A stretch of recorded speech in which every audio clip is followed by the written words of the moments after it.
Queridos amigos, muito boa noite para todos.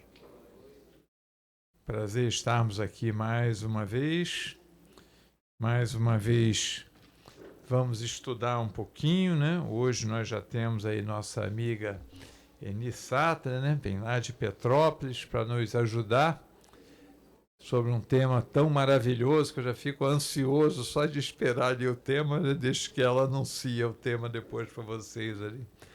Como sempre, amigos, vamos nos preparar para o nosso estudo. Para isso, nós vamos acalmar um pouco nossos corações, vamos ler uma página do livro Vinha de Luz, pelo Espírito de Emmanuel, psicografia de Chico Xavier, e assim nos preparar para as reflexões da noite. Então, vamos abrir ao acaso, é a página número 124. O som. Porque se a trombeta der sonido incerto, quem se preparará para a batalha? Paulo, primeira epístola aos Coríntios, capítulo 14, versículo 8.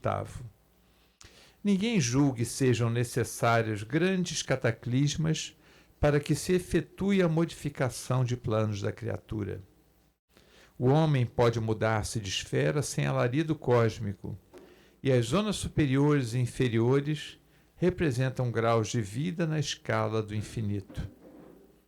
Elevação e queda diante da própria consciência constituem impulso para cima ou para baixo no campo ilimitado de manifestações do espírito imperecível.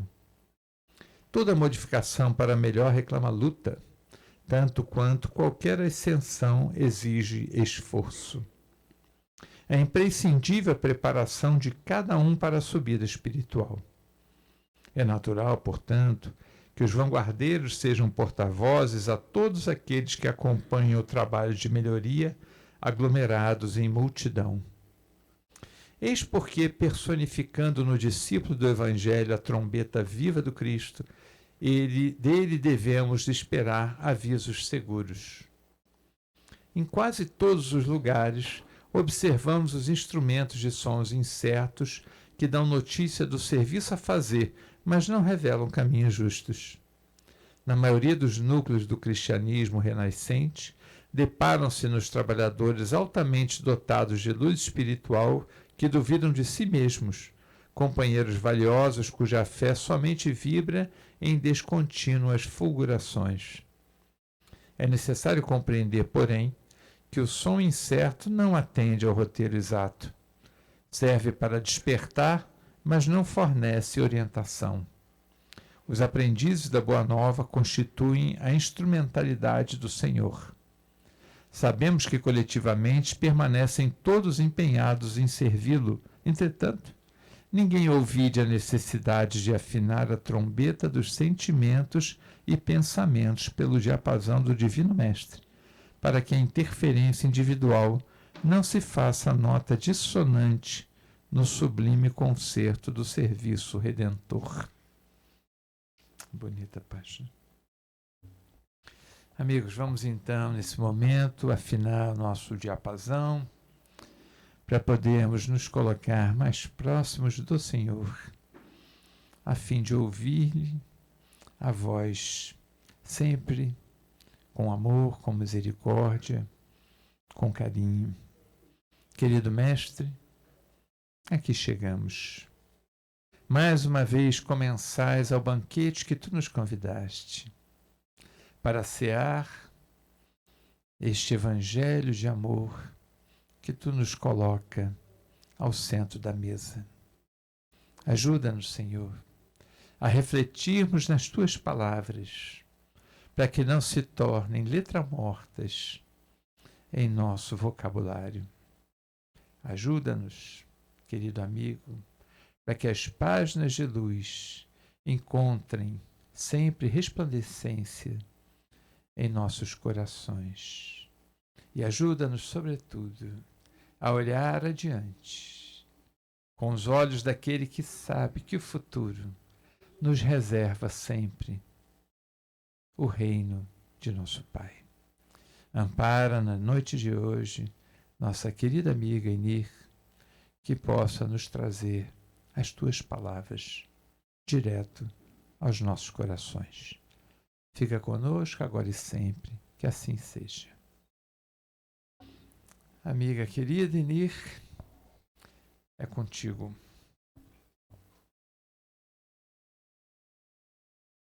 Vai falar aqui, né? Deixa eu ver se é. Acho que tá. Só me diz aqui o que passa para.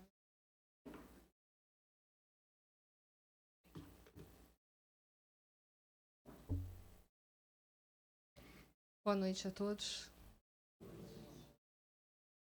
Escolhi essa noite. Eu geralmente não gosto muito de passar slide, não, mas falaram que os slides estavam bonitos, então eu falei, então vamos aproveitar para a gente dividir, né, um pouquinho.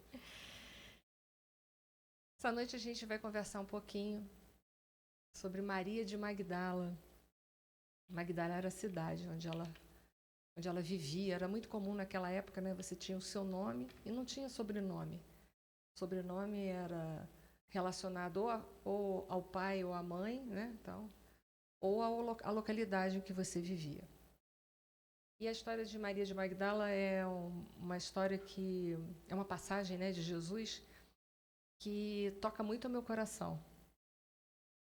É uma passagem muito bonita, encerra alguns ensinamentos que são de suma importância para todos nós, que, aliás, todas as passagens de Jesus deixam para nós um repositório de forças, de energias positivas, de renovação da fé, da esperança. E também encerra muitos e muitos conhecimentos e deixa para nós a informação das virtudes tão necessárias para nós desenvolvê-las, né, dentro de nós. É claro que as virtudes estão em nós, ao nosso alcance, em semente, porque cabe a cada um de nós desenvolvê-la dentro dos nossos corações. Esse trabalho é nosso, ninguém pode fazer, é intransferível. Tanto que as leis de Deus, elas estão escritas na nossa consciência, mostrando que o caminho, a direção a seguir é para dentro, mas para a gente alcançar as leis de Deus que estão dentro de nós, é preciso retirar alguns entulhos, algumas sujeiras, algumas poeiras que existem dentro de nós, que poderão ser empecilhos para nós conseguirmos sentir as suas leis e vivenciá-las. Essas sujeiras, esses empecilhos, elas são decorrentes das duas grandes chagas da humanidade, chamadas orgulho e egoísmo, que nos projetam numa ilusão muito grande, que nos fazem acreditar que a vida mais importante é aqui, é o agora, é o mundo material, é essa personalidade que nós estamos, mas não somos. Estou Enir, mas não sou Enir. Eu sou um espírito imortal que já tive muitas vidas, assim como vocês. E assim como Maria de Magdala, a gente vai ver essa noite um pouquinho da vida dela, não para a gente fazer crítica, porque criticar é fácil, é só sentar numa cadeira e começar. A gente tem bastante assunto.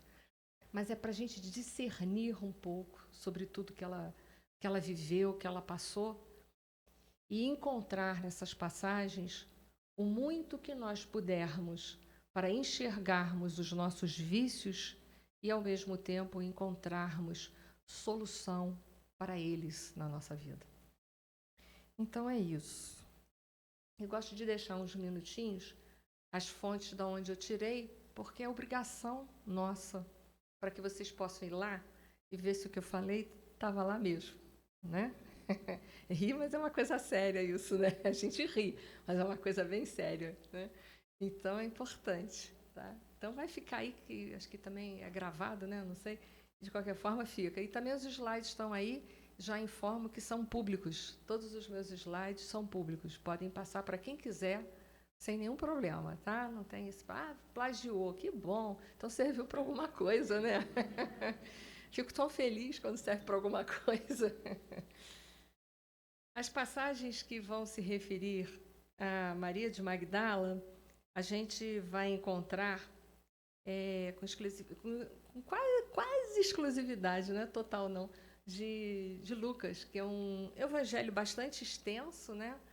E vocês sabem como é que foram escritos o evangelho de Lucas, né? Foi a pedido de Paulo de Tarso, que não teria tempo, pediu a ele para colher relatos de todos aqueles que sabiam um pouquinho de Jesus, mas principalmente de quem? Maria, mãe de Jesus. Então, vai ser lá que a gente vai encontrar, assim, algum material extenso e inédito, algumas parábolas, ensinos dos fatos da vida de Jesus, narrativas da infância, principalmente, quando a gente quer, encontro com pessoas e muitas curas também, né? Maria de Magdala. Para nós, mulheres aqui presentes, é fácil ser mulher ainda no século XXI? Nós encontramos tantas dificuldades ainda, apesar das grandes conquistas. Mas, olha, ser mulher naquela época não era mole, não. Não era mole, não. A gente vai ver aí, ó. Nós pertencíamos aos maridos, nós éramos propriedades do marido. Olha que coisa, né? Nós devíamos ao esposo total lealdade a ele. Mas ele não devia essa total lealdade a gente. Lealdade é uma via de mão dupla, né? Aliás, as virtudes todas são uma via de mão dupla. Só o egoísmo que é uma via de mão única. E o orgulho também, uma via de mão única. Mas as virtudes, elas são de mão dupla. Por isso que o maior de todos os mandamentos diz amar a Deus sobre todas as coisas e ao próximo de que forma? Como a si mesmo, né? É uma tríade. Se eu me amo, eu tenho amor para dar. E se eu me amo e te amo, né? Eu fatalmente amo a Deus, a sua criação, as suas leis, eu estou pronta para servi-lo. Mas lá não era assim muito que funcionava, não.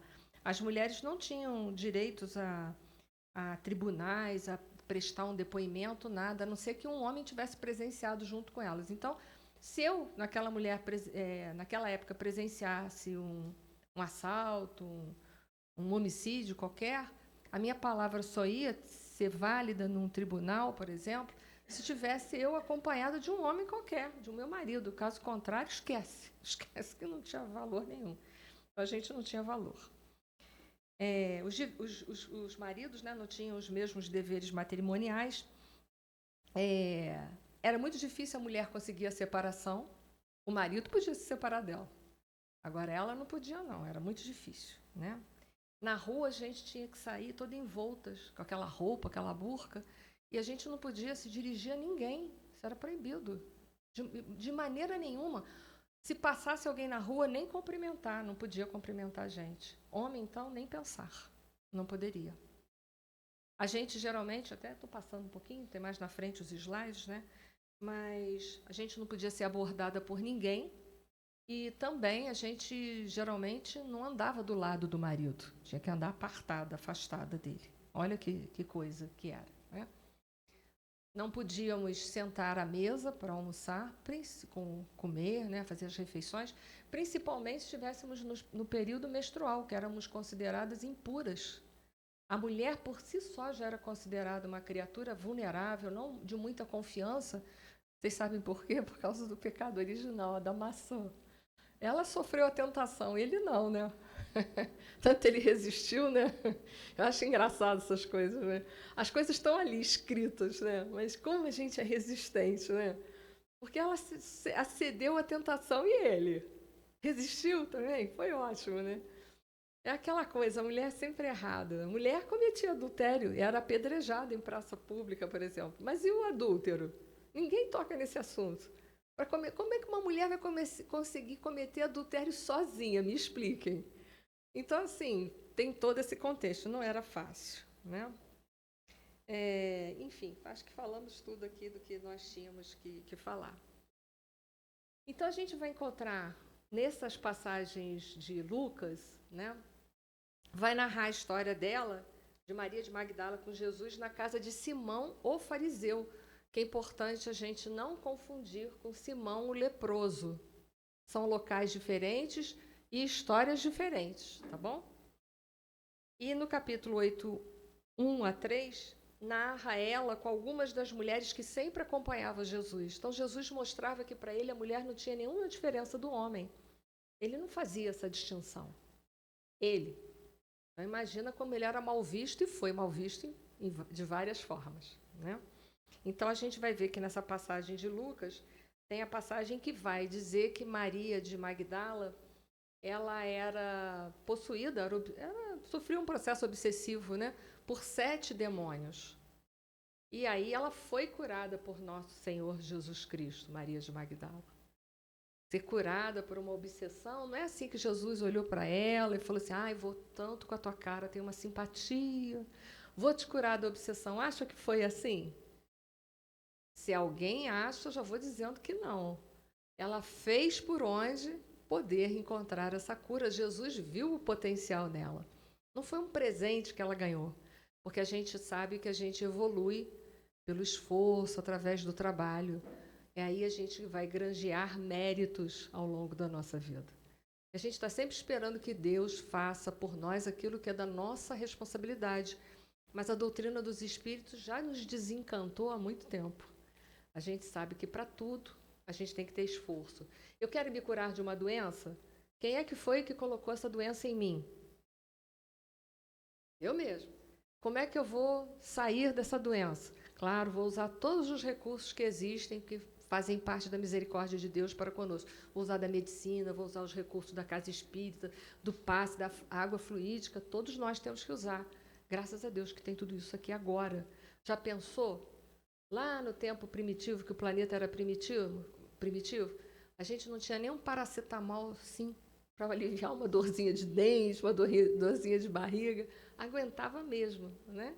Então, a misericórdia do Pai, à medida em que a gente foi se apresentando cada vez melhor, as coisas vieram ao mundo, como a medicina, o passe, a água fluídica, tudo mais. E andavam outras mulheres com Jesus, como Joana, mulher de Cusa, eu também já fiz uma palestra sobre ela. Só não fiz sobre a Susana porque não tem nada em lugar nenhum, nem nas tradições espirituais. Eu fui olhar em várias literaturas e não tem. Então, por isso que a gente tem que se consolar. E para não dizer que falar de Maria de Magdala só Lucas falou, ela também é citada no Evangelho de João, capítulo 20, versículo 11, na qual vai testemunhar a aparição dela. Quando Jesus ressuscita ao 3º dia, lá no túmulo, ele vai aparecer para ela. A gente vai ver isso também essa noite, tá bom? Eu fiz algumas perguntas e acabei de tanto que eu fiz, eu encontrei respostas. Então vamos lá. Vamos lá. Essa é a primeira passagem de Lucas, eu só trouxe para a passagem completa, né, para a gente poder se fixar. Mas eu vou me prender no versículo 2, que está ali, que vocês podem ler junto comigo. E também algumas mulheres que haviam sido curadas de espíritos malignos e doenças, Maria de Magdala, o negrito foi eu que coloquei, de quem havia saído 7 demônios. Então, só para dar ênfase no processo obsessivo, que não é que Jesus curou porque ia com a cara dela, curou porque ela estava no ponto de merecimento, e a gente vai ver as narrativas para frente, que ela já estava muito preparada para uma reforma íntima, porque essa mulher saiu do zero e foi ao infinito. Nós vamos ver isso, né? Uma grande alma. E aí vai falar das outras, como a gente já citou aí. E na passagem 2 do Evangelho ainda, de Lucas, que vocês vão me permitir, eu vou ler. E no primeiro dia da semana, muito de madrugada, foram elas ao sepulcro, levando as especiarias que tinham preparado e algumas outras com elas. Outras mulheres, né? E acharam a pedra revolvida do sepulcro. E entrando, não acharam o corpo do Senhor Jesus. E aconteceu que, estando elas muito perplexas a esse respeito, eis que pararam junto delas 2 homens com vestes resplandecentes. Então, eles estavam em perispírito, a gente sabe isso hoje. E, estando elas muito atemorizadas e abaixando o rosto para o chão, eles lhe disseram: por que buscais o vivente entre os mortos? Não está aqui, mas ressuscitou. Lembrai-vos como vos falou, estando ainda na Galileia, dizendo: convém que o filho, a profecia, né, dele, convém que o Filho do Homem seja entregue às mãos dos homens pecadores e seja crucificado e ao 3º dia ressuscite, né? E lembraram-se das suas palavras. E, voltando do sepulcro, anunciaram todas as coisas aos 11 e a todos os demais. E eram Maria de Magdala, ou Madalena, que é a mesma pessoa, e Joana de Cusa, e Maria, mãe do Tiago, que é a mãe do Tiago menor, que é bom a gente diferenciar, e as outras com elas estavam, as quais diziam outras coisas aos apóstolos. Essa passagem é o ponto mais importante, eu não sei se chama a atenção de vocês, é mostrar que a alma sobrevive à morte. Ali Jesus atesta isso que ele havia falado. É o ponto mais importante dessa passagem. É provar que a alma continua existindo depois da morte do corpo físico. A imortalidade da alma, que é um dos postulados da doutrina dos espíritos. É um dos postulados. Então, o ponto principal é esse. Mas tem uma pergunta que eu não sei se vocês se fizeram, mas eu me fiz. Eu tenho até outra fonte, mas eu só trouxe uma. Por que Jesus apareceu primeiro para essas mulheres que foram visitá-lo lá no sepulcro, no terceiro dia, e não apareceram para Maria, sua mãe? Vocês já se fizeram essa pergunta? Eu já, mas eu vou trazer daqui a pouco o relato e a fonte bibliográfica, tá bom? Vocês aguentam aí até o final? A curiosidade? Ou eu tenho que pular direto para a curiosidade? Não, pode ir. Então vamos lá, então vamos direto. A passagem que nos cabe reflexão essa noite é essa daí. Essa daí que vai narrar exatamente um momento muito especial de Maria de Magdala com nosso Senhor Jesus Cristo. Vamos lá?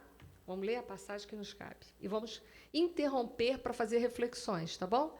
Vocês vão seguir aqui o texto, a gente para, faz a reflexão e volta. Tá combinado? E rogou-lhe um dos fariseus que comesse com ele, e entrando em casa do fariseu, assentou-se à mesa. A palavra fariseu é separado, vocês sabem disso, né? Não denota nenhum estilo de egoísmo ser separado, não, né? Nada de individualismo. E eis que uma mulher na cidade, que era uma pecadora, olha só, era assim que ela era vista. Olha o rótulo, nós rotulamos as pessoas pecadoras, sem conhecer as pessoas, sem saber das suas histórias, sem saber o que se passa dentro da alma dessas histórias. Nós colocamos rótulos nessas pessoas, etiquetamos, né? E depois colocamos nas prateleiras da nossa vida e deixamos lá aquelas pessoas como se elas ficassem assim para o resto da vida. E essa é a pergunta que nós devíamos fazer. Por que as colocamos lá? E por que fazemos questão de deixá-las lá para sempre? Essa pergunta não deveria deixar de ser feita por nós. Por que nós rotulamos uma pessoa?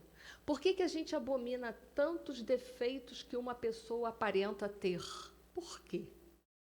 Eu não vou responder, eu estou fazendo essa pergunta para vocês, porque eu me fiz essa pergunta quando eu estudei. Por que a gente rotula as pessoas? Fulano de tal é fofoqueiro, fulano de tal é uma meretriz, fulano de tal é um picareta, e vai por aí afora. A gente vai usando vários rótulos, não é assim? Primeiro, com que autoridade? Depois, em primeira mão, por que nós fazemos isso? Então, eis que uma mulher na cidade, que era pecadora, sabendo que ele estava à mesa em casa do Simão, o fariseu, levou um vaso de alabastro com unguento, um vaso de perfume raro. Naquela época era uma fortuna, não era todo mundo que podia ter, valia muito esse vaso. Era tipo assim, o perfume francês, né, de hoje, que é um frasco desse tamanho, custa uma fortuna, né? Naquela época era muito mais ainda, até porque era difícil fazer perfume, era difícil quem podia comprar, né? E estando por detrás aos seus pés, chorando, começou a regar seus pés com lágrimas e os enxugava com os cabelos de sua cabeça. E beijava seus pés e ungia com unguento. Então ela chegou, ajoelhou-se nos pés de Jesus. Olha o ato de humildade. E com as suas lágrimas, ela chorava, chorando, ela lavava os pés de nosso Senhor Jesus Cristo. E ao mesmo tempo passava aquele unguento tão caro. Quando isso viu o fariseu que o tinha convidado, falava consigo, dizendo, Simão falando com ele, se este fosse profeta, bem saberia quem e qual é a mulher que lhe toca, pois é uma pecadora. que Simão fez? Desdenhou de Jesus em primeira mão. Se ele fosse profeta mesmo, né? Ele saberia quem é essa mulher. E toda uma cidade inteira conhece essa mulher. Sabe quem ela é? Né? Será que ele não sabe? Não, hein? Ele diz que ele é profeta, que ele é o Messias. A gente vai vendo por detrás aí um pouco de quê da parte do Simão? Desdém, né? Desdenhando Jesus. É próprio do ego, né? Quando a gente não pode subir à altura da pessoa que a gente inveja, que inveja é admiração disfarçada, não aceita, né? Quando a gente não pode subir à mesma altura que a pessoa, o que a gente faz? Tenta fazer o quê? Rebaixar aquela pessoa para que a pessoa fique na posição que eu gostaria que ela tivesse. Então, a gente já vai vendo pela narrativa quantos ensinamentos, né? E respondendo, Jesus disse-lhe: Simão, uma coisa tenho a dizer-te. E ele disse, Jesus deve ter um olhar entendido, né? E ele disse, dize-a, mestre, olha, acabou de desdenhar ele, né? Dizendo o quê? Se ele fosse profeta, ele sabia. Agora chama ele de mestre? O que é isso? Um certo, aí diz Jesus para ele assim, para levar ele, porque ele era ótimo em matemática. Então, para levar ele a um processo de entendimento, Jesus fala na língua dele, porque ele era muito astuto, era bom em contas. Um certo credor tinha 2 devedores.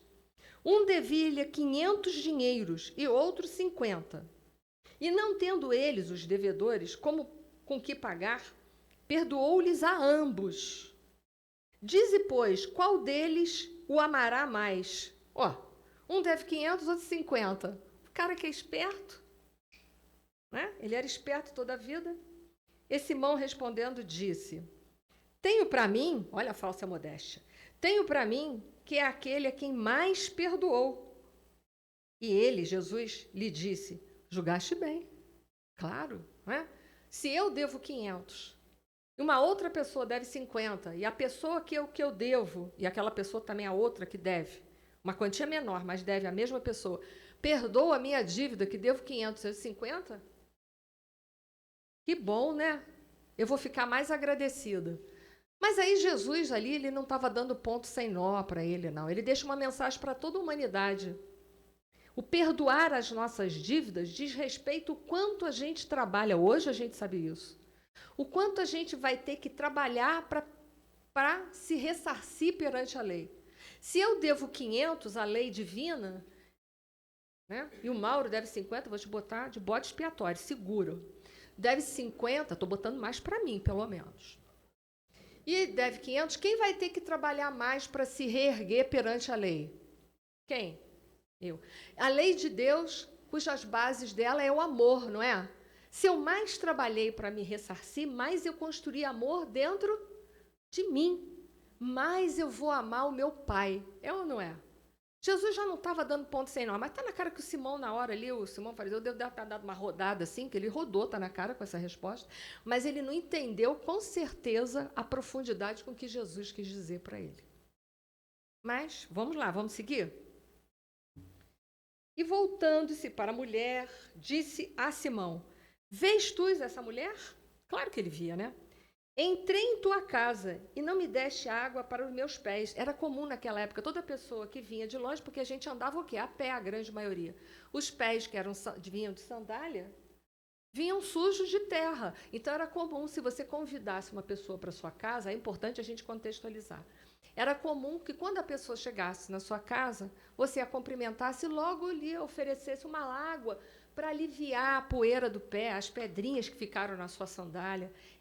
Era um hábito deles.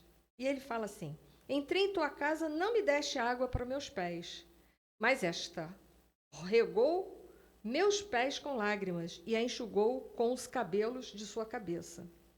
Não me deste ósculo, não beijou, mas esta, desde que entrou, não tem cessado de me beijar os pés. Não me ungiste a cabeça com óleo, mas esta ungiu meus pés com unguento. Por isso te digo que os seus muitos pecados lhe são perdoados, porque muito amou, mas a quem pouco é perdoado, pouco ama.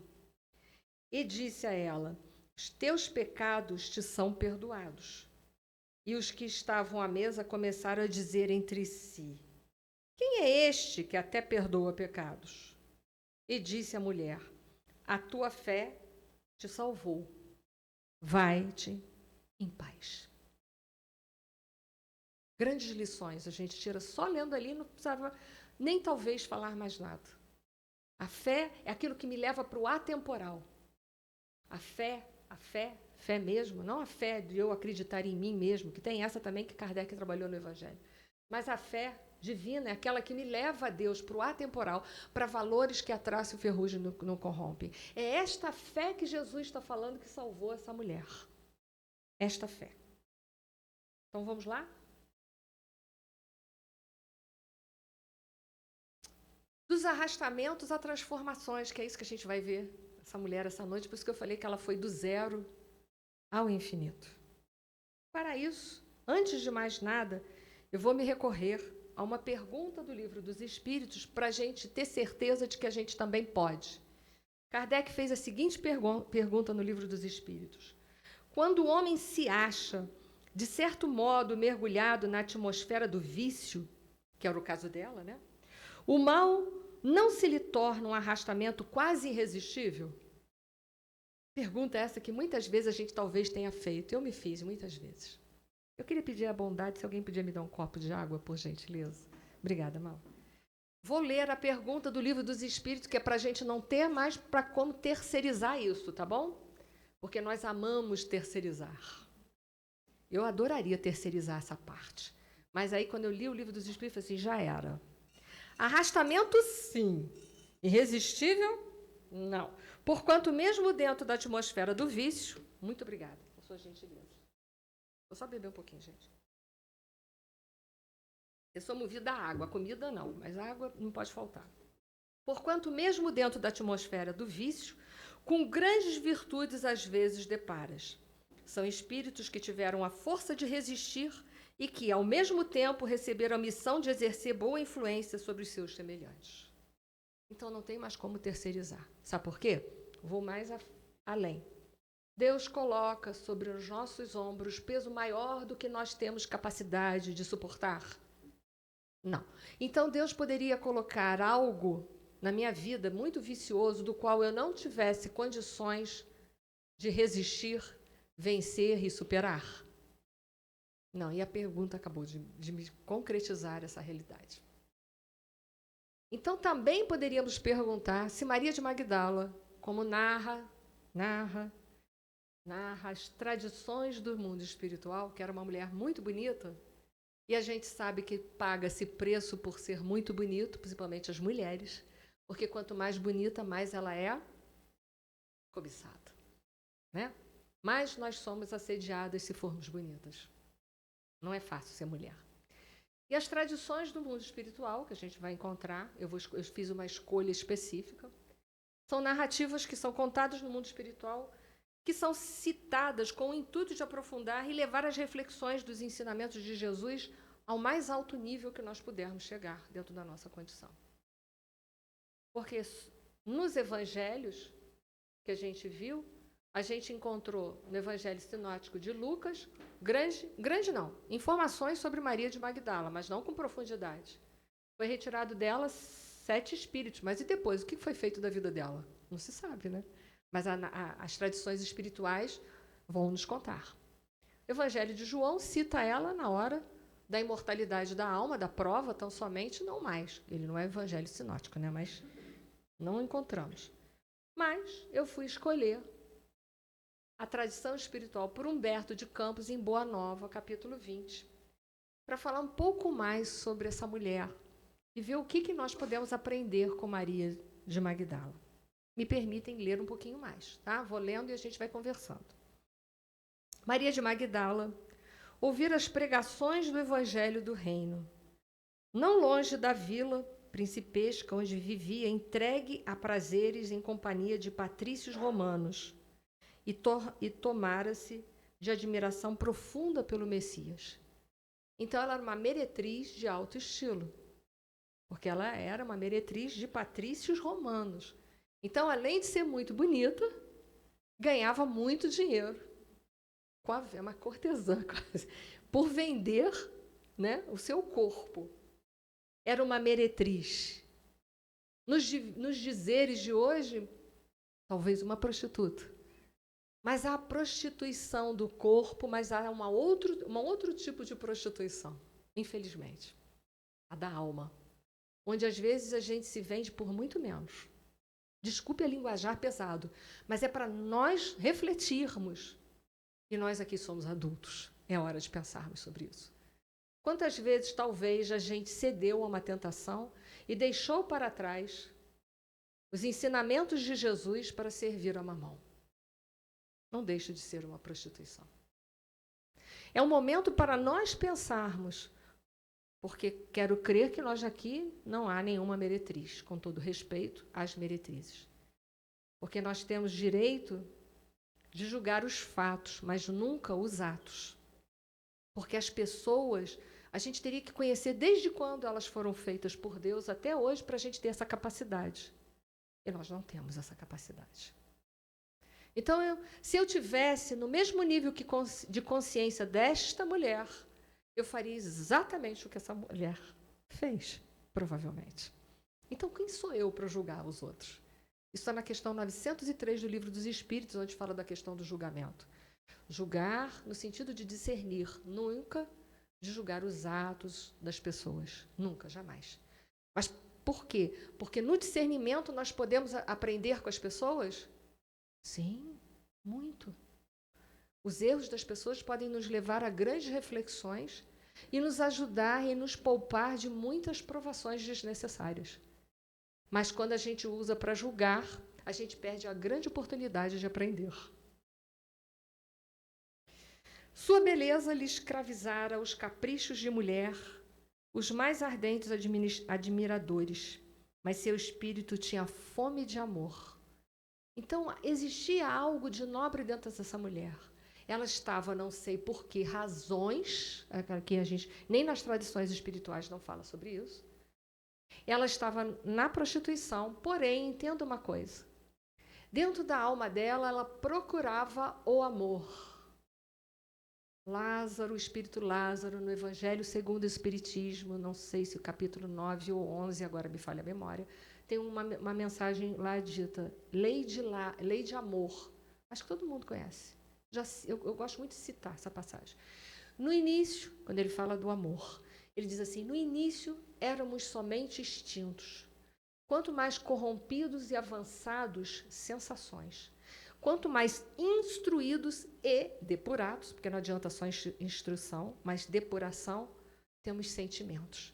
E o auge do sentimento, o ponto máximo dele é o amor. Ou seja, saímos de uma condição de amor instintivo em que nos procuramos como feras, vamos ao amor de condições, que é o amor-sensação, a busca do prazer incessante, o que é impossível nesse mundo material, vocês concordam? Eu bebi água hoje, amanhã eu tenho que beber de novo? No mais tardar, depois de amanhã eu estou morta de sede. Porque tudo aqui é temporário. Mas se eu matar a minha sede de amor no Evangelho de Jesus, eu serei saciada pela eternidade. Sim ou não? Então mostra ali a evolução do amor. E ela buscava o amor. Provavelmente, este amor que nós buscamos também, da saída dos instintos, das sensações, para o amor sem a condição. O profeta Nazareno havia plantado em sua alma novos pensamentos. Então, há outros caminhos para encontrar o amor, que bom. Não preciso vender o meu corpo, há outros caminhos.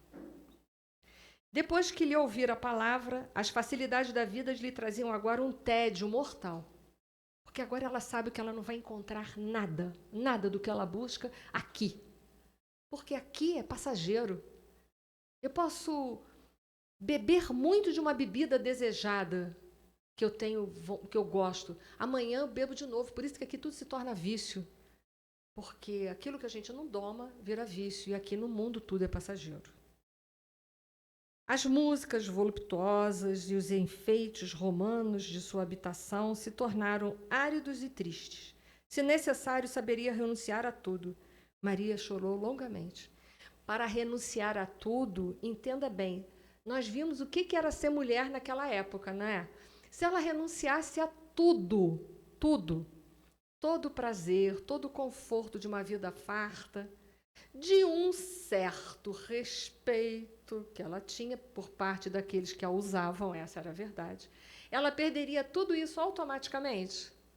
Então, ela tinha muito para perder naquela época, muito. Mas ela disse, se necessário para encontrar esse amor, eu vou abdicar, renunciar de tudo. Mostra de primeira mão o quê? Um arrependimento. Para renunciar a tudo, tem que ter muito arrependimento dentro de uma alma. Porque o que é arrependimento? É tomar consciência de algo. Decorrida uma noite de grandes meditações e antes do famoso banquete que a gente acabou de ver em Naim, lá da casa do Simão, o fariseu, onde ela ungiria publicamente os pés de Jesus com os bálsamos perfumados de seu afeto, notou-se que uma barca tranquila conduzia a pecadora a Cafarnaum. Dispusera-se a procurar o Messias após muitas hesitações. Por que ela hesitou? Primeiro, porque ela era mulher. Segunda, ela tinha plena consciência agora de quem ela era. E aí vem a culpa, quando a gente encontra um erro na gente, que a gente tem consciência do erro, ao invés da gente cair no arrependimento, onde geralmente a gente cai? Na culpa. A culpa, no remorso, né? Ai, por que eu fui fazer isso? Não é assim?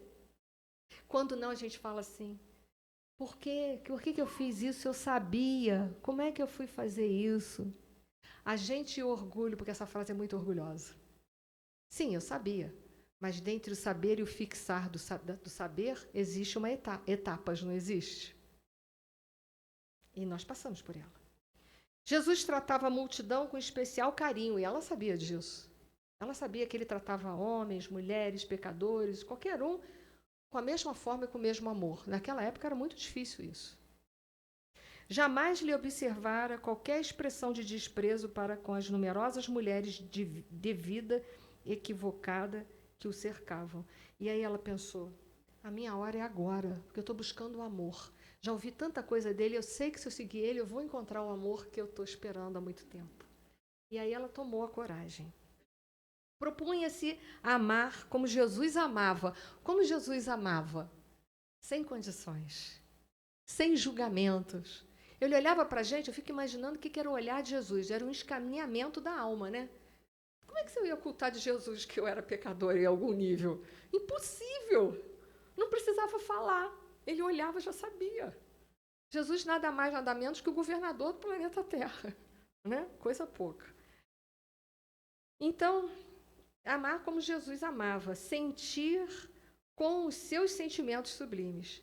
Se necessário, saberia renunciar a tudo que lhe valiam as joias, as flores raras, os banquetes suntuosos, se ao fim de tudo isso conservava a sua sede de amor. Então, valia a pena por qualquer coisa. Vencendo, porém, as suas mais fortes impressões, assim falou em voz súplice, feitas as primeiras saudações. Deve ter tido que ter muita coragem, né? Porque ela era pecadora, confessa, todos a conheciam. Senhor, ouvi a vossa palavra consoladora e venho ao vosso encontro. Tendes a clarividência do céu e podeis adivinhar como tenho vivido. Sou uma filha do pecado. Todos me condenam. Entretanto, mestre, observai como tenho sede do verdadeiro amor. Minha existência, como todos os prazeres, tem sido estéreis e amargos. Por quê?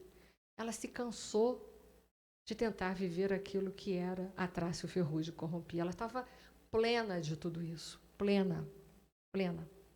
Então, veja bem, era uma alma que estava preparada para que os obsessores fossem afastados? Sim. Ela queria renovação e ela buscava a renovação a qualquer preço. Eu me desfaço de tudo que eu tenho materialmente, mas eu quero encontrar esse amor. Era uma alma diferente.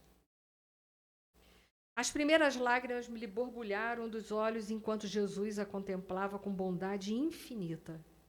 Ela, porém, continuou. Ouvi o vosso amoroso convite ao Evangelho. Desejava ser das vossas ovelhas. Mas será que Deus me aceitaria? É a pergunta que todos nós fazemos quando a gente erra muito, comete um grande erro. Será que Deus vai me perdoar? Mas Deus não tem nada para perdoar, Ele já me conhece desde tanto. Deus é amor. Tanto que me oferece a reencarnação. A gente está aqui encarnados por méritos ou pela misericórdia de Deus? Misericórdia de Deus, porque por méritos a gente infringiu, se afastou das suas leis, a gente não tem méritos. A gente está aqui porque Deus oferece, pelo seu amor, uma oportunidade para a gente começar tudo de novo. E aí a dúvida dela, será que Deus me perdoaria? Imagina. Porque qual era o Deus que era pregado ali pelos judeus? Um Deus altamente vingativo, olho por olho, dente por dente. Então ela pensou assim, será que ele vai me perdoar? Não se conhecia o Deus que era Pai de infinito amor e misericórdia. Maria, levanta os olhos para o céu e regozija-te no caminho, porque escutaste a boa nova do reino e Deus te abençoa as alegrias. Acaso poderias pensar que alguém no mundo estivesse condenado ao pecado eterno? Onde então o amor de nosso Pai? Nunca viste a primavera dar flores sobre uma casa em ruínas? As ruínas são as criaturas humanas, porém as flores são esperanças em Deus. Sobre todas as falências e desventuras próprias do homem, as bênçãos paternais de Deus descem e clamam. Sentes hoje esse novo sol a iluminar-te o destino. Caminha agora sob a sua luz, porque o amor cobre a multidão dos pecados. Olha quanta esperança. O amor cobre a multidão dos nossos pecados. Maria, com certeza, nunca ouviu isso na vida dela. No entanto, Senhor, tenho amado e tenho sede de amor, ela confessa. Sim, redarguiu Jesus, tua sede é real. O mundo viciou todas as fontes de redenção e é imprescindível compreenda que suas sendas a virtude tem de marchar por uma porta muito estreita, ou seja, eu sei que te viciou tanto, o amor que você conhece não é esse amor. É um outro amor que eu estou te oferecendo. Mas entenda, a porta é estreita. A porta é estreita. Por quê? Porque só passa um de cada vez e não passa bagagem excedente, como orgulho, egoísmo. Para passar pela porta estreita tem que ter humildade. Porque a porta é estreita, passamos sozinhos. Porque somos nós com nós mesmos. Está lá as leis morais, quando no Livro dos Espíritos é falado. Nós temos que estabelecer uma relação conosco, uma relação com o próximo e com Deus. E por isso que a porta tem que ser estreita, porque primeiro é com a gente a relação. Primeiro a gente tem que se resolver, porque a gente se resolvendo, a gente tem subsídios para se resolver com o próximo. Se resolvendo com a gente, com o próximo, tudo que Deus queria, está tudo certo, acabou o problema. Não é assim?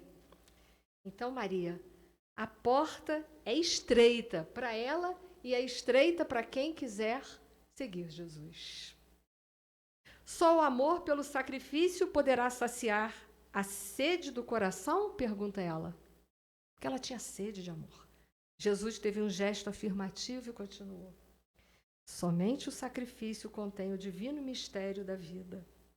Viver bem é saber imolar-se. Acreditas que o mundo pudesse manter o equilíbrio próprio tão só com os caprichos antagônicos e, por vezes, criminosos dos que se elevam à galeria dos triunfadores? Toda a luz humana vem do coração experiente e brando dos que foram sacrificados. E fica aí a reflexão. E prossegue.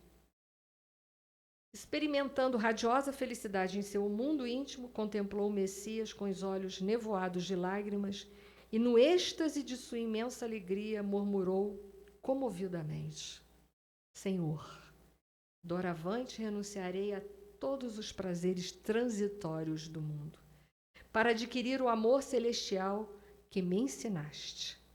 Acolherei como filhas as minhas filhas no sofrimento. Procurarei os infortunados para aliviar-lhes as feridas do coração. Estarei com os aleijados e com os leprosos. Essa mulher estava preparada para a desobsessão dela? Muito. Quanta renúncia, quanta reforma interior. Quanto desapego, quanta desidentificação essa mulher teve que fazer. Esses ensinamentos ficaram tão importantes na humanidade dessa mulher, que pouco se sabia sobre ela do Evangelho, mas que nós vamos encontrar numa obra não espírita, de Khalil Gibran, do qual eu gosto muito, intitulada Jesus, o Filho do Homem. Olha o que ele fala. É só um trecho, a mensagem é linda, tá? Só um trecho. Khalil Gibran fala assim: então, ele olhou para mim, o meio-dia dos seus olhos estavam sobre mim e disse: tens muitos amantes e, todavia, só eu te amo. Os outros homens amam a si mesmos em tua intimidade. Eu amo-te por ti mesma.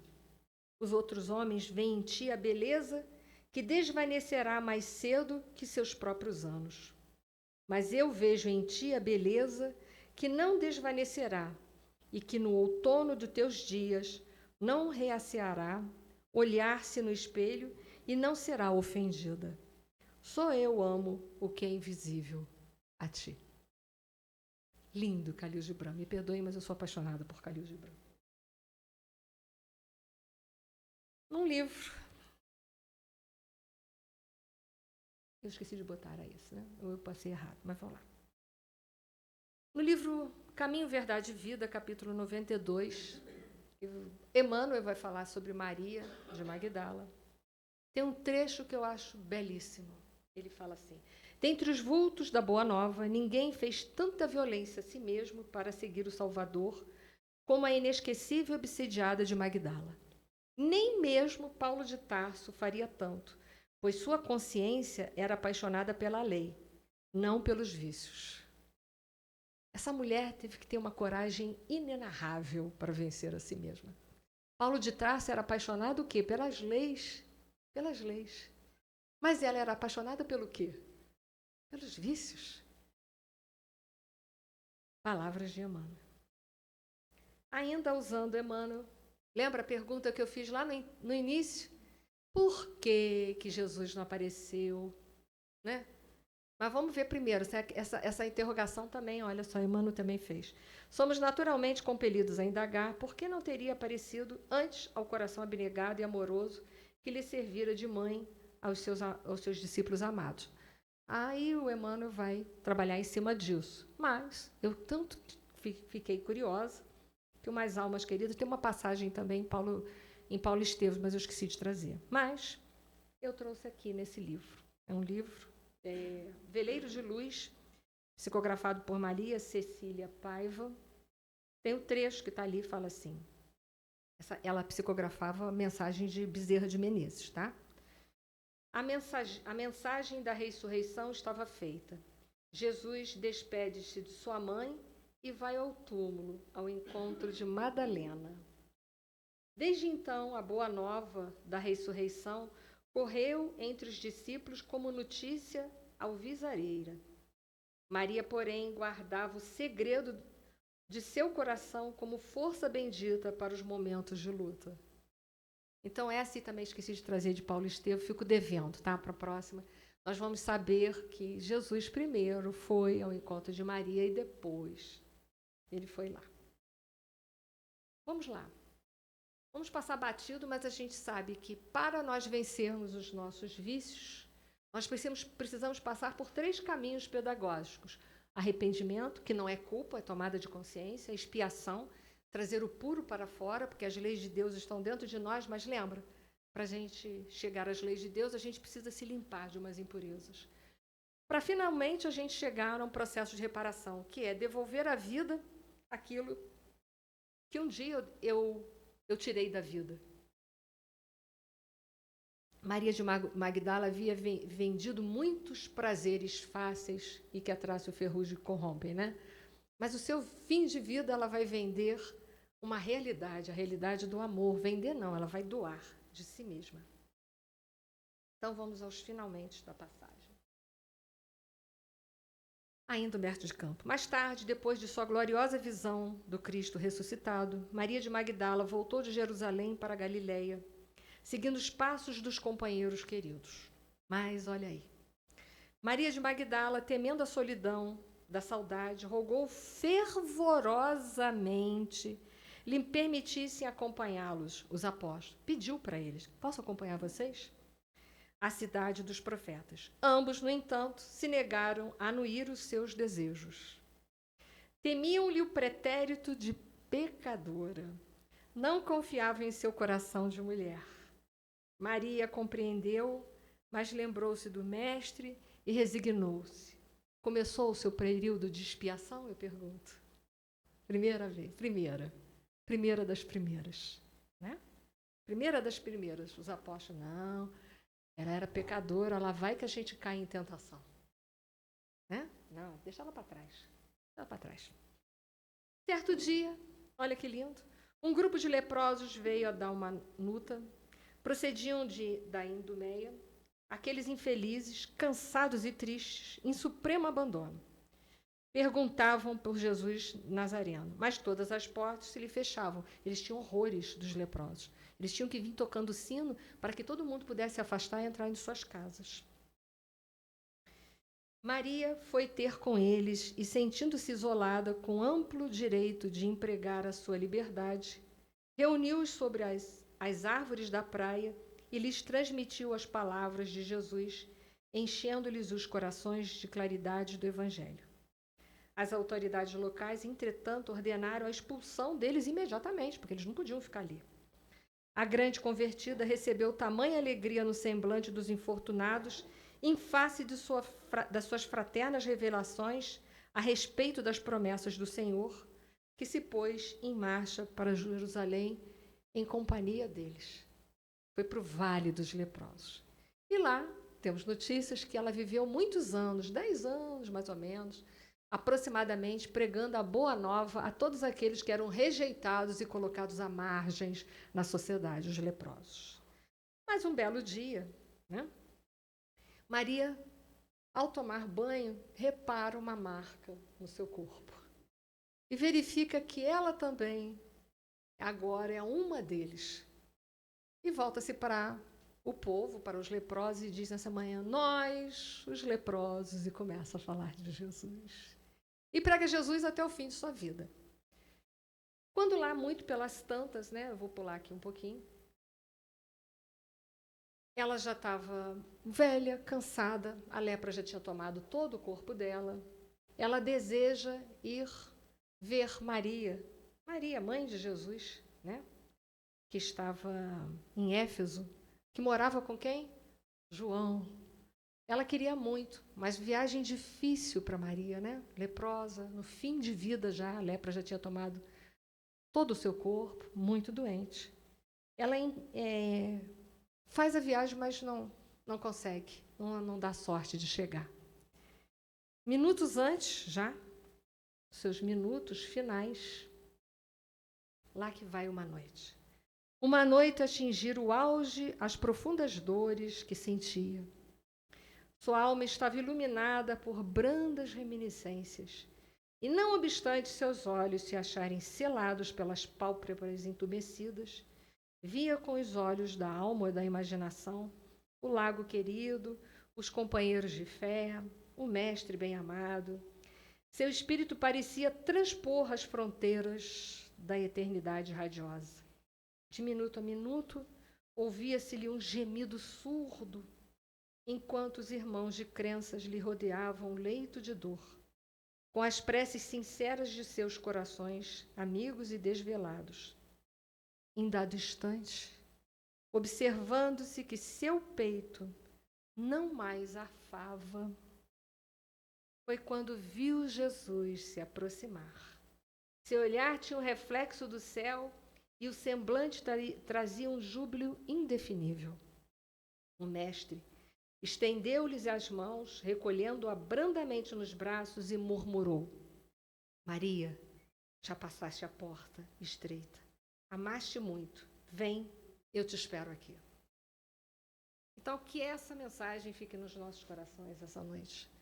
Gratidão a essa mulher e gratidão a todos vocês. Muito obrigada. Uma boa noite.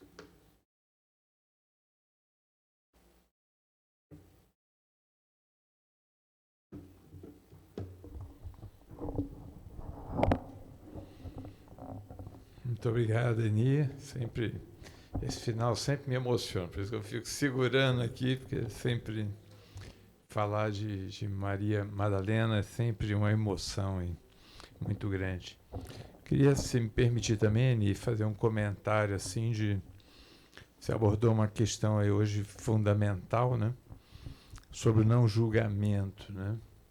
Então, você abordou a questão da meretriz e pelo final a gente dá para ver bem, né? Qual de nós Jesus vai receber quando nós desencarnarmos, né?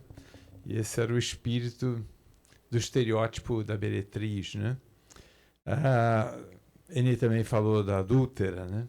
Então, mesma questão. Qual de nós consegue julgar a adúltera? E eu estenderia ainda a outras duas mulheres, né? Uma delas é a mulher que comete aborto também, né? Tivemos oportunidade, né? Leonardo trouxe esse tema também na nossa última reunião, né? Qual de nós estaria em condições de julgar que motivos teria a mulher para cometer um aborto? Qual de nós? E a última, né? Eu aprendo às vezes muito também, quando a vida é com relação ao abandono do seu próprio filho. Que é uma coisa que a gente olha assim, mas qual de nós consegue entender qual o motivo que levou uma mãe a criar dentro da sua barriga e abandonar seu filho depois, né? O que passa pela cabeça dessa mulher? Amor? Tem alguns estereótipos muito interessantes, né? Acho que ficam essas reflexões para a gente, né? Da nossa pequenez em termos de entendimento da vivência de uma pessoa. E será que nós, na mesma condição, faríamos o quê? Né? Então, assim, acho que ele mexeu com as nossas reflexões hoje, né? Então deixo essas também para a gente, da gente pensar um pouco antes de julgar, pensar realmente, conhecer a causa de por que as pessoas agem dessa forma, né? Muito bom. Eni, excelente, emocionante como sempre. É sempre um prazer te ouvir. Você vem de longe de Petrópolis, eu fico com medo do dia que você fala assim, não, até muito longe para mim. Eu já fico sempre feliz quando você vem para cá. Vamos aos anúncios, então, né, que nós temos os avisos para dar. Um deles é, segunda-feira, começa, então, a 48ª Semana Espírita de Teresópolis, né? Ela começa nessa segunda-feira, então ela ocorrerá da segunda até o domingo, né? Nós temos aqui todo o folder, né? Não vou ler todos, mas só para dizer que ele se dará então na Casa de Portugal, né? Colocamos até um cartaz ali na Casa de Portugal, né? Para ver se as pessoas não espíritas, esse é um grande objetivo da Semana Espírita, não só a confraternização dos espíritos, mas também as pessoas que são simpatizantes e que às vezes não querem entrar numa casa espírita, mas vão na Casa de Portugal para poder assistir uma palestra sobre um tema, né? São temas fantásticos, né? A família diante de um mundo em transformação, né? Então é um evento às 8 horas na Casa de Portugal, né? Entrada franca. A gente sempre pede às pessoas, se puderem, levarem 1 quilo de alimento não perecível, né? Teremos aí o César Reis na segunda, né? Na terça, Berenice Lima, na quarta, Luísa Matias, na quinta, Rubens Almeida, né? Nosso diretor do SES, na sexta, então, Felipe Mascarenhas, no sábado, a Jane Freire e no domingo, a Isaura Hart, né? Só ficou faltando aqui Eni, um monte de vezes, né, Eni? Quantas vezes você pôde falar para a gente aí na Semana Espírita, né? Lembrando que no sábado, dia 11 de outubro, portanto, próximo sábado, nós não teremos a reunião aqui, Aliás, não teremos nem na quarta-feira, às 20 horas, não teremos, porque estaremos na Casa de Portugal às 20 horas. E não teremos também essa reunião aqui de 19 horas, porque estaremos lá às 20 horas. Então, só cuidado com o horário, que não é 19, é 20 horas, tá? Vamos deixar um aviso aqui no portão, mas só lembrando que nós estaremos no sábado que vem lá na Casa de Portugal. E só para, como nós estaremos no sábado, só para colocar o tema aqui para vocês.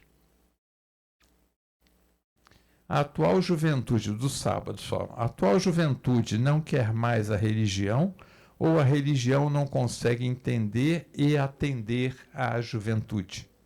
Então, tema muito bom, muito instigante. Tenho certeza aí que vocês vão gostar bastante. Bom, além disso, temos a cantina. Sim, nós ficamos, né? Jolinda Amorim ficou com a incumbência de fazer a cantina na Semana Espírita, né? Então, estamos aceitando doações de guloseimas que possam trazer, então, para a gente, que a gente está levando já para a Casa de Portugal, aí, a cantina vai ficar a nosso encargo. Temos ainda um encontro de capacitação, então, nós estamos estudando. O encontro se dará no dia 6 de setembro, capacitação para o Serviço Assistencial Espírita, né? Serviço de Assistência e Promoção Social Espírita. Nós temos feito esses eventos nos sábados, né, às 15 horas, e nós teremos ainda no dia 6 de setembro, 18 de outubro, 6 de setembro, nós tivemos, obrigado, só para ver se vocês estão atentos mesmo, impressionante, assim, pessoal, fica numa atenção aqui que eu fico assim, bacana, pessoal, parabéns aqui. Tivemos no 6 de setembro, mas teremos dia 18 de outubro, no sábado, e dia 1º de novembro também no sábado, e nós estamos estudando um livro que é Conviver para Amar e Servir. É um livro muito, muito, muito bonito mesmo. E o último aviso é da AME Teresópolis, né, Associação Médica Espírita de Teresópolis, no dia 26 de outubro, às 10 horas, pela Facebook da AME, pelo YouTube da AME, teremos o Dr. Edson Luiz Cardoso, né, que ele vai falar sobre dependência química na visão médico-espírita. Então, quem tiver interesse, no domingo às 10 horas, então, no dia 26 de outubro. Tá? A última pergunta, corri um bocado aqui, mas alguém nos visita hoje pela primeira vez? Como vão? Tudo bem? Como são seus nomes? Solange e Marcos, sejam muito bem-vindos, espero que tenham gostado da casa e da palestra também, querendo aí alguma informação sobre a casa, é sempre um prazer, Solange e Marcos, aí recebê-los, tá? Mais alguém? Ok, amigos, vamos então encerrar aí nossa primeira parte dos trabalhos, né? Para podermos passar ao trabalho de passe e dar sequência aí aos nossos trabalhos ali. Deixa eu pedir então, Jean, você pode vir aqui fazer, por favor, a nossa prece aqui de encerramento?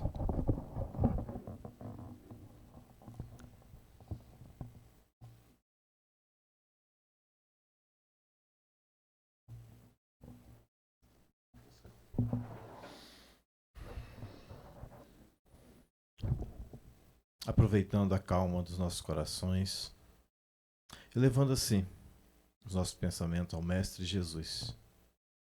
Senhor, quantas vezes clamamos a paz na humanidade e não conseguimos trazer a paz ao nosso coração, levar a paz nas oportunidades que temos à nossa volta.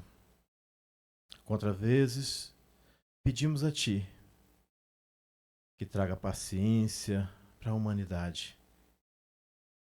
E cada nova oportunidade que temos de treinar a nossa, jogamos fora. Mestre Jesus, a mudança no mundo começa em cada um de nós. Buscamos a saúde, bebendo em sua fonte, elevando a nossa fé, mas esquecemos de plantar a cada dia a semente dos bons hábitos em nossa jornada diária. Que possamos, primeiramente, regar em nossos corações as sementes da paz, da saúde, da paciência, e que possamos, a partir desse momento, distribuir por onde passarmos um pouco do que pedimos a Ti. E dessa forma, andando lado a lado, juntos, cada um executando a sua parte, permitindo assim que as nossas vibrações se elevem e automaticamente do planeta também. Que a Tua paz e Teu amor nos acompanhem para os nossos lares, que possamos levar aos nossos familiares e às nossas casas. Que assim seja, Senhor.